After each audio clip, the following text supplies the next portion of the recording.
Sementara Valeria merasa sangat menyukai karena rasa manis dari bagian tersebut. Dan yang paling enak menurut Valeria adalah bagian otak.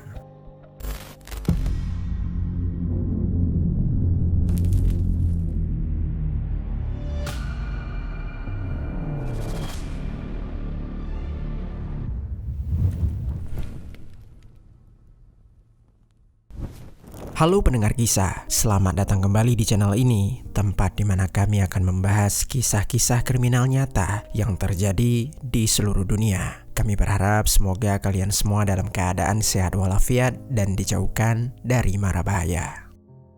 Pada pagi hari tanggal 3 Oktober 2018, beberapa warga di sebuah desa kecil yang ada di Rusia melihat kumpulan asap keluar dari sebuah rumah tua. Awalnya mereka mengira itu hanyalah kebakaran kecil. Namun saat pintu rumah dibuka, yang ditemukan bukanlah korban kebakaran, melainkan jasad seorang pria yang telah dipisah-pisahkan. Di area dapur mereka menemukan bagian yang telah digoreng. Lalu juga ada bola mata yang direbus dan bagian kepalanya terdapat di sebuah microwave. Saat penyelidikan didalami, seluruh masyarakat Rusia terkejut. Ternyata salah satu pelaku dalam aksi yang begitu brutal ini adalah seorang gadis yang masih berusia 12 tahun. Аркадию 22. Когда они убили человека.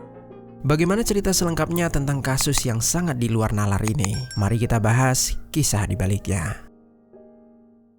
Pendengar kisah, sebelum kita lanjut, aku mau rekomendasiin salah satu produk yang bisa kalian beli melalui fitur belanja di bawah. Neckband Philips TAA 1708 Bone Conduction. Neckband ini punya build quality yang bagus banget dengan harga yang terjangkau. Desainnya cukup unik, meskipun gak kalian masukin ke dalam lubang telinga, tapi suara yang dihasilkan tetap realistis banget. Karena produk ini udah pakai teknologi Dynamic Audio Energy Allocation Algorithm, yang mana itu ngebuat suaranya kedengaran lebih natural dan juga jernih. Cocok untuk kalian pakai saat olahraga, kerja, dan aktivitas lainnya. Jika tertarik, langsung saja klik link yang ada di bawah. Di kota Ruvsov, wilayah Altai, Rusia, lahirlah seorang pria bernama Arkady Zirev pada tanggal 19 Maret 1996. Masa kecil Arkady bisa dibilang tidak pernah benar-benar normal. Dia tinggal berdua dengan ibunya yang mengalami gangguan mental yang cukup berat akibat serangan brutal yang telah dia alami bertahun-tahun. Sebelum Arkady lahir, ayahnya sering melakukan KDRT kepada ibunya hingga membuat sang ibu mengalami cedera otak sampai-sampai kondisi kejiwaannya pun ikut rusak permanen. Saat sang ibu mengaku sedang mengandung Arkady di usia 44 tahun, ayahnya memilih meninggalkan mereka dalam keadaan kemiskinan. Dalam hidup yang memprihatinkan, mereka tinggal di sebuah apartemen kecil dan bertahan hidup dari uang pensiun sang ibu. Tetangga sering melihat mereka dalam kondisi memilukan. Kadang rumah mereka kotor, kadang Arkady datang ke sekolah dengan pakaian yang sama berhari-hari. Di sekolah, hidup terasa seperti mimpi buruk bagi Arkady. Dia dianggap aneh dan jorok oleh siswa-siswa lain. Tak ada yang mau duduk bersamanya. Jika ada murid yang tanpa sengaja menyentuhnya, murid lain akan langsung mengejek sambil berteriak jijik. Tetapi Arkady hampir selalu memilih diam dan tidak pernah melawan. Namun di balik semua itu, Arkady sebenarnya bukan anak yang bodoh. Dia suka membaca dan cukup pintar. Guru-gurunya tahu kalau dia memahami pelajaran dengan cepat. Hanya saja tidak ada yang benar-benar peduli pada dirinya. Orang-orang yang seperti Arkady yang tumbuh sendirian seringkali belajar memendam semuanya. Dan terkadang sesuatu yang dipendam terlalu lama bisa berubah menjadi sesuatu yang berbahaya. Satu-satunya momen emosi Arkady terpancing di sekolah adalah ketika seseorang menghina ibunya. Saat itu dia langsung menyerang siswa yang menghina tersebut. Siswa lain seketika terkejut. Untuk pertama kalinya mereka melihat Arkady ternyata menyimpan kemarahan di dalam dirinya selama ini. Saat memasuki usia remaja, perilaku Arkady mulai berubah. Dia mulai menjaga penampilan, berolahraga, dan perlahan memiliki beberapa teman. Setelah lulus SMP, dia melanjutkan pendidikan ke sekolah musik dengan jurusan paduan suara. Dari luar, kehidupannya tampak membaik, tetapi dari dalam, pemikiran gelap perlahan tumbuh. Pada tahun 2015, saat sudah berusia 19 tahun, menjadi tanda pertama sisi gelap Arkady muncul. Arkady menyerang seorang temannya yang tunawisma dengan menggunakan pisau. Untungnya korban selamat dan menceritakan kejadian tersebut, di mana Arkady hendak membelah perutnya saat dia sedang tertidur pulas. Akhirnya, kasus itu pun membuat Arkadi diperiksa ke psikiatri. Dia lalu dinyatakan tidak waras dan dikirim ke rumah sakit jiwa untuk menjalani perawatan paksa. Tetapi hanya dalam 6 bulan kemudian, dokter menyatakan Arkadi sudah membaik dan diperbolehkan untuk kembali kepada masyarakat. Berlanjut pada tahun 2017, saat Arkadi sedang menata ulang hidupnya sebagai pria yang tenang dengan penuh pemikiran, dia tiba-tiba bertemu dengan seorang gadis berusia 18 tahun yang bernama Olga Semibokova. Entah bagaimana cerita awal mereka dekat, yang jelas tak lama kemudian Olga jatuh cinta kepada Arkadi dalam waktu yang cukup singkat. Meski keluarganya tidak menyukai Arkadi, gadis itu tetap memilih meninggalkan rumah dan tinggal bersama Arkadi. Orang-orang terdekat Olga sebenarnya sudah melihat tanda bahaya sejak awal. Arkadi mudah marah, posesif, dan sering berubah emosi secara tiba-tiba. Namun, seperti banyaknya hubungan toksik lainnya, semua itu dimulai secara perlahan. Pada awalnya, Olga masih percaya kalau Arkadi hanyalah pria yang terluka oleh masa lalunya dan dia hanya membutuhkan seseorang yang mau memahami dirinya. Beberapa waktu kemudian, Arkadi dan Olga mulai pindah dari satu kota ke kota lain sebelum akhirnya mereka tinggal di kota Saint Petersburg, tepatnya di kawasan Murino. Setahun di sana, kehidupan mereka mulai berantakan. Olga bekerja keras sebagai penjual sekaligus petugas kebersihan agar mereka tetap bisa makan dan membayar tempat tinggal. Sementara itu, Arkadi hampir tidak mau mencari pekerjaan tetap. Beberapa waktu kemudian, Arkadi sangat ingin menjadi seniman tato. Dia berjanji kepada Olga kalau dia akan sukses di bidang tersebut. Oleh karena itulah, Olga menepis rasa malunya untuk meminta uang kepada keluarganya sejumlah 40.000 rubel atau setara dengan 9,5 juta rupiah. Uang itu lalu diserahkan kepada Arkadi untuk membeli mesin tato tanpa diketahui oleh keluarganya. Namun tanpa diduga, setelah 4 hari memberikan uang tersebut kepada Arkadi, Olga secara tiba-tiba dikabarkan meninggal dunia. Pada tanggal 24 Juli 2018, jasad gadis itu ditemukan tewas setelah jatuh dari lantai 9 di apartemen tempat tinggalnya. Tidak ditemukan bukti kalau itu adalah aksi pengeksekusian, sehingga polisi menganggapnya sebagai aksi eksekusi diri. Arkadi mengaku kalau di saat itu dia sedang tertidur dan sama sekali tidak mengetahui apapun. Namun keluarga Olga tidak percaya begitu saja. Mereka yakin Arkadi mengetahui lebih banyak daripada yang dia katakan. Setelah kematian Olga, Arkadi meninggalkan kota Saint Petersburg untuk pergi ke kota Sochi. Kota itu ramai, penuh wisatawan dan memberinya kesempatan untuk memulai kehidupan baru tanpa ada orang yang mengetahui masa lalunya. Di sana dia bekerja sebagai badut jalanan dengan mengenakan kostum Venom, sebuah karakter dari dunia Marvel. Anehnya pekerjaan itu sangat cocok bagi Arkadi. Orang-orang yang mengenal Arkadi menggambarkan dia sebagai pria yang cukup tampan dan karismatik. Dia mengenakan jaket kulit, sering membuka kancing kemejanya, dan memiliki tatapan tajam yang mudah menarik perhatian. Lalu singkat cerita, di kota Sochi tersebut, dia justru bertemu dengan seseorang yang akan mengubah semuanya menjadi lebih buruk. Gadis itu bernama Valeria Yargina dan saat itu dia masih berusia 12 tahun. Valeria tumbuh dalam sebuah keluarga yang juga berantakan. Ibunya jarang benar-benar memberikan perhatian, sementara sang ayah tidak pernah hadir di kehidupannya. Di lingkungan tempat tinggalnya, Valeria dikenal sebagai anak yang sulit diatur. Dia sering menghilang dari rumah, bergaul dengan orang-orang yang lebih tua, dan tertarik pada hal-hal yang berbahaya. Di internet, dia mengikuti sebuah grup bertema kematian, menyukai pembahasan-pembahasan tentang kekerasan, dan beberapa kali sering melukai dirinya sendiri. Lalu juga ada cerita kalau Valeria juga pernah membakar tempat tidur para tunawisma hanya untuk melihat apa yang akan terjadi jika dia melakukan hal tersebut. Kemudian berlanjut, pertemuan awal Arkadi dan Valeria sebenarnya tidak sengaja. Valeria memberikan 50 rubel untuk berfoto dengan Arkadi yang sedang memakai kostum penghibur di pinggir pantai kota Sochi. Namun setelah itu mereka mulai sering bertemu lagi karena obrolan mereka sebelumnya sangat cocok. Hubungan mereka berkembang begitu pesat dan terasa aneh bahkan bagi orang-orang yang melihat mereka. Tetapi yang lebih aneh bukan sekedar hubungan itu, melainkan bagaimana Valeria perlahan mulai mengendalikan Arkadi. Valeria sering menceritakan kalau ada orang-orang yang mengganggunya, menghina dirinya dan bahkan mencoba melakukan tindakan tak senonoh. Sutrisno. Dan setiap kali Valeria mengadu, Arkadi pasti akan langsung menyerang balik orang-orang tersebut. Arkadi memang lebih tua, tetapi secara emosional dia tampak seperti orang yang mudah dipengaruhi. Sementara Valeria, meskipun masih anak-anak, terlihat jauh lebih manipulatif. Singkat cerita, tibalah di tanggal 23 September 2018. Valeria kabur dari rumah bersama Arkadi. Mereka pergi ke kota Saint Petersburg dengan menumpang kendaraan orang lain. Saat tiba di sana, mereka tidak punya uang, tidak punya pekerjaan, dan tidak punya tempat tinggal. Mereka mulai hidup berpindah-pindah, tidur di loteng kosong, ruang bawah tanah, dan juga bangunan terbengkalai. Lalu romantisme mereka berubah dengan cepat dengan menjadi perjuangan bertahan hidup. Dan di tengah keadaan itulah mereka bertemu seseorang yang terlalu baik untuk menyadari kalau bahaya sedang mendekati dirinya. Pria itu bernama Alexander Popovich, berusia 21 tahun. Alexander adalah tipe orang yang suka membantu orang lain. Dia bukan anak orang kaya, tetapi para tetangga yang mengenalnya menggambarkan Alexander sebagai pribadi yang lembut dan tidak tega melihat orang lain kesusahan. Alexander sangat menyukai film, gemar menulis puisi, dan hidup sederhana di tengah kondisi ekonomi yang pas-pasan. Bahkan untuk ponsel saja, dia masih menggunakan ponsel bertombol, bukan ponsel smartphone seperti anak-anak muda pada umumnya.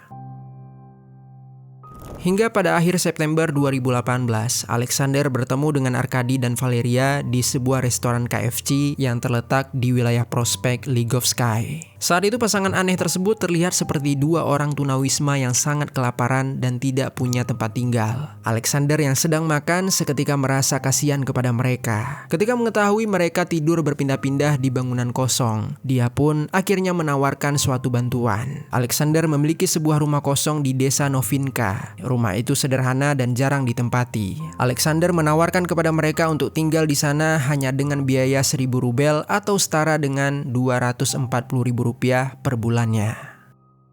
Arkadi dan Valeria langsung menerima tawaran tersebut. Mereka pindah ke rumah itu dan mulai membereskan beberapa barang. Selama tinggal di sana, beberapa tetangga sempat melihat pasangan itu, tetapi tidak ada yang terlalu memperhatikan mereka. Arkadi terlihat seperti pemuda biasa, sementara Valeria tampak seperti gadis pendiam yang selalu mengikuti pacarnya. Singkat cerita, hari pun berlanjut di tanggal 2 Oktober 2018. Setelah merayakan ulang tahun saudaranya bersama keluarga, Alexander mengunjungi rumahnya yang telah ditempati oleh Arkadi dan Valeria. Saat Alexander tiba, dia pun disambut oleh pasangan tersebut. Mereka mengobrol, makan malam bersama, lalu menghabiskan waktu seperti orang yang telah lama kenal.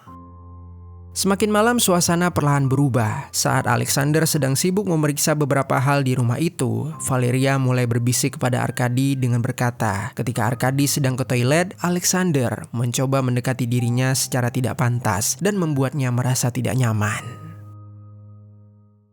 Di samping itu, Arkadi yang sejak awal selalu percaya dengan apa yang dikatakan oleh kekasihnya, seketika langsung menjadi emosi. Bersama dengan Valeria, mereka sepakat untuk membalas dendam kepada Alexander di malam itu juga.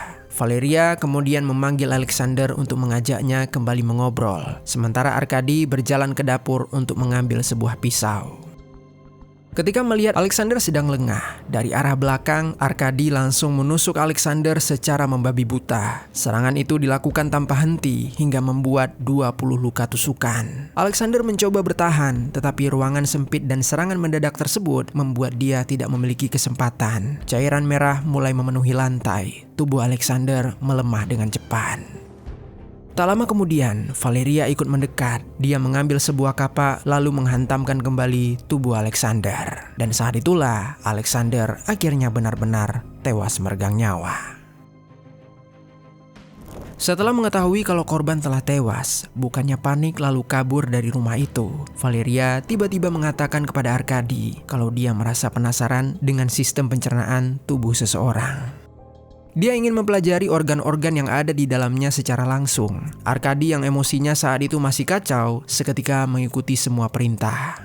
Tak lama dari itu, mereka langsung memindahkan jasad korban ke area dapur, dan kemudian langsung melakukan aksi pemisahan yang begitu mengerikan. Mereka mulai memisahkan bagian kepala, tangan, dan bagian yang memiliki banyak dagingnya. Setelah beberapa bagian dipisahkan, terpikir oleh pasangan tersebut untuk mencoba memakannya. Awalnya mereka mencoba membuka tengkorak Alexander untuk mengambil bagian otak, tetapi keduanya merasa kesulitan. Akhirnya Arkady pun memasukkan kepala tersebut ke dalam sebuah microwave dan memanaskannya selama beberapa menit agar nantinya lebih mudah dibuka. Setelah itu mereka menggunakan palu. Valeria kemudian mengambil bola mata lalu merebusnya di dalam panci. Sementara beberapa bagian lainnya digoreng di atas wajan, dan akhirnya mereka pun mencicipi hidangan tersebut. Setelah memakan semua itu, tiba-tiba saja Arkady merasa jijik dan muntah. Sementara Valeria merasa sangat menyukai karena rasa manis dari bagian tersebut. Dan yang paling enak menurut Valeria adalah bagian otak.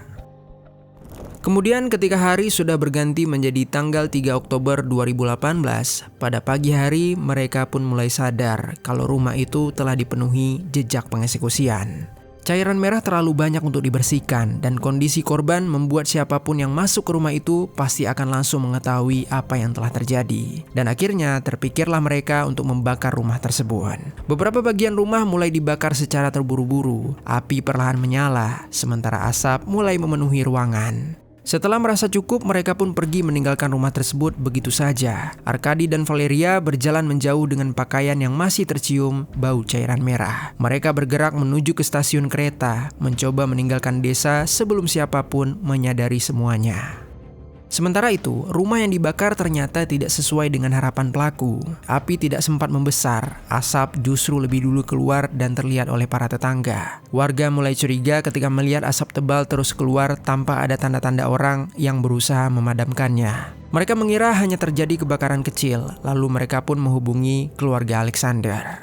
Tak lama kemudian, adik Alexander bersama warga langsung masuk ke dalam rumah. Api telah padam, namun suasana mengerikan sangat terasa. Barang-barang berserakan di lantai, ada jejak seperti seseorang sempat melawan atau berusaha kabur. Di lorong masih tergantung jaket Alexander yang membuat si adik sedikit lega karena dia mengira kakaknya tersebut mungkin masih ada di sekitaran rumah. Lalu dia pun melihat ke sebuah selimut yang ada di lantai. Selimut itu basah bukan oleh air, melainkan cairan merah. Dari bawahnya terlihat kaki seseorang. Dengan tangan gemetar, dia mengangkat ujung selimut tersebut. Dan detik itu juga, hidupnya seketika runtuh. Tubuh Alexander sudah tak lagi utuh. Tangannya hilang, kepalanya terpisah. Di atas kompor terdapat penggorengan berisi bagian milik Alexander yang telah dimasak. Di sebuah panci terdapat bola mata yang direbus, dan di dalam microwave ada kepala milik Alexander. Setelah jasad korban dievakuasi, polisi segera mencari informasi tentang pelaku. Salah seorang tetangga memberikan keterangan kalau rumah tersebut disewakan oleh Alexander kepada seorang lelaki yang bernama Arkady dan pacarnya yang bernama Valeria. Polisi mulai bergerak cepat karena ada kemungkinan keduanya mencoba kabur untuk keluar dari wilayah itu. Dari informasi warga diketahui kalau mereka tidak memiliki kendaraan pribadi dan kemungkinan mereka akan menggunakan kereta listrik untuk berpergian ke kota lain. Pencarian diarahkan ke stasiun-stasiun terdekat, dan tak lama polisi tiba di sana, mereka langsung menemukan dua orang yang sesuai dengan keterangan yang mereka miliki. Ketika itu, kedua pelaku terlihat sedang menunggu kereta. Saat petugas mendekat, keduanya tidak melakukan perlawanan. Arkady terlihat lelah dan kacau, sementara Valeria justru tampak cukup tenang. Mereka kemudian digiring ke kantor polisi untuk diperiksa lebih lanjut. Saat diinterogasi, Arkady mulai runtuh lebih dulu. Dia menangis, emosinya tidak stabil, dan perlahan mulai menceritakan motif dan kejadian di malam itu. Semua itu dipicu dengan aduan Valeria yang mengatakan kalau Alexander telah melakukan hal tak senonoh kepadanya. Namun beberapa waktu kemudian di sejumlah media lokal dikonfirmasi kalau hal itu tidak terjadi berdasarkan penyelidikan polisi. Selain itu juga sempat beredar isu kalau kejadian tersebut dipicu dari sebuah obrolan soal uang sewa tempat tinggal. Namun polisi membantah hal itu dan meyakini kalau semua ini bermula dari aduan Valeria. Pada proses interogasi, Arkady terlihat ketakutan, kacau, dan beberapa kali mengatakan kalau hidupnya sudah berakhir. Tetapi berbeda dengan Valeria, gadis 12 tahun itu justru terlihat santai selama pemeriksaan. Dia duduk tenang menjawab pertanyaan tanpa rasa takut dan bahkan beberapa kali bercanda dengan petugas. Salah satu penyidik mengatakan kalau Valeria sempat berkata kalau dia bisa memakan mereka semua sambil tertawa kecil. Beberapa penyidik mulai percaya bahwa Arkady bukan satu-satunya sosok berbahaya dalam hubungan itu. Mereka merasa Valeria bukan sekadar seorang anak yang ikut terbawa keadaan, melainkan seseorang yang secara aktif mendorong kekerasan tersebut. Sejumlah media di Rusia menuliskan kalau kemungkinan ide untuk mencoba memakan Alexander justru berasal dari Valeria, bukan Arkady. Meski hal ini tidak pernah benar-benar dibuktikan secara resmi, teori itu terus muncul selama bertahun-tahun setelah kasus ini selesai.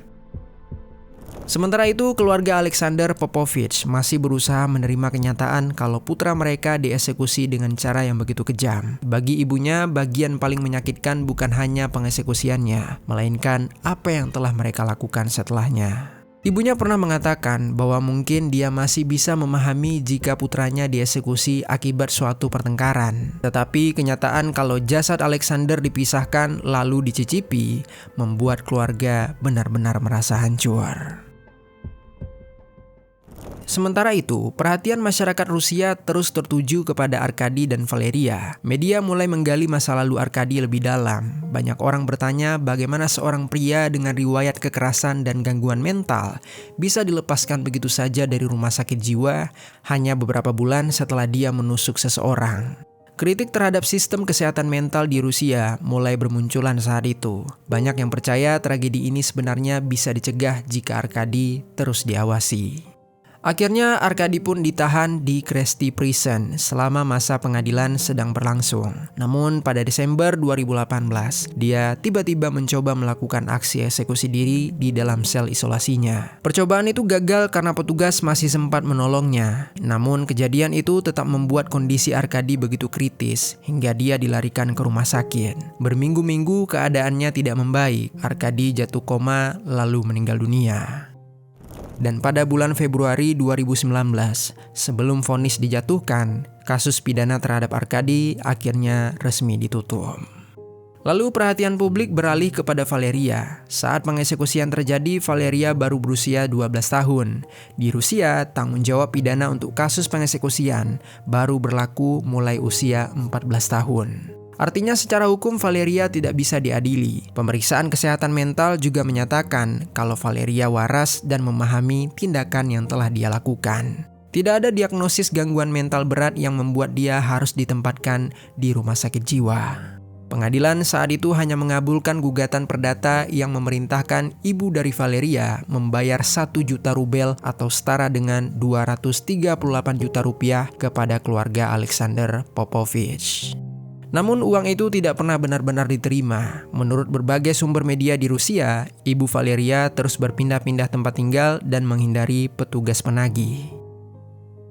Sementara itu, Valeria sendiri dikirim ke sebuah sekolah asrama khusus di wilayah Krasnodar, dan di sanalah kontroversi baru tiba-tiba muncul. Awalnya pihak sekolah mencoba merahasiakan identitasnya, tetapi kabar tentang masa lalu Valeria akhirnya menyebar ke murid lain.